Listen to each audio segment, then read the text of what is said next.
Nako, hindi ko talaga kayang mag-lider-lideran sa paghihimulmul ng balihibo ng ipit. Masakit sa puso, mga bes. Naawa ako eh. Naawa talaga ako. Kasi syempre bilang kakain ka sa restaurant, di ba, o ano, parang makikita mo tapos na, di ba? Hindi mo naman makikita kung anong, saan pinanggalingan nun eh. Kumbaga, luto na, nasa loob na ng sandwich. Ito yun. Kaya, humingi ako ng tulong sa aking BFFs, sina Rian at Solen.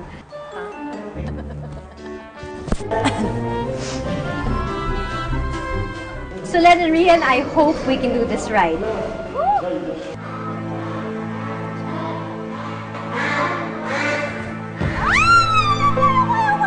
Ayoko na talaga.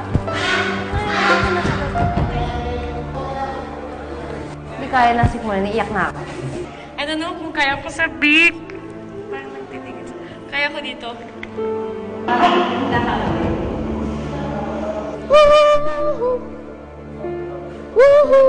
Okay, I did it.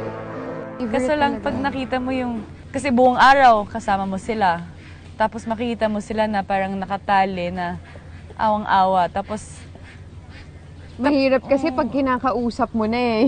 'Di ba? Parang, Yeah, hello, naging pet mo kumain ka na." na ba? Ganun na namin eh. So, once na dumating ka sa part na marirealize mo na it doesn't stop at eggs. You know, Yeah. even the duck is part of the business.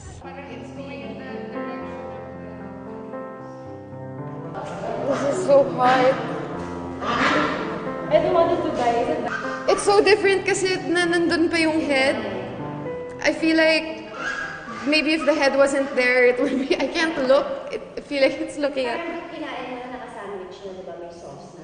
Iba kasi, paano ako kakain ng duck pagkatapos nito?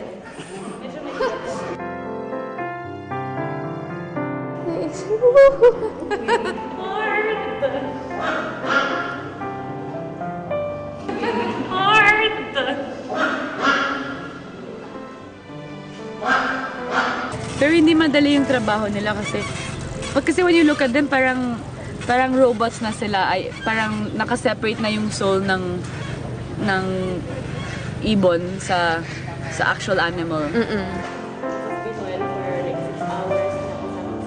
Parang, doon ako na naging honest sa sarili ko na na-bother talaga ako, na medyo na-culture shock talaga ako, na hindi pa ako nakaka-experience ng ganun.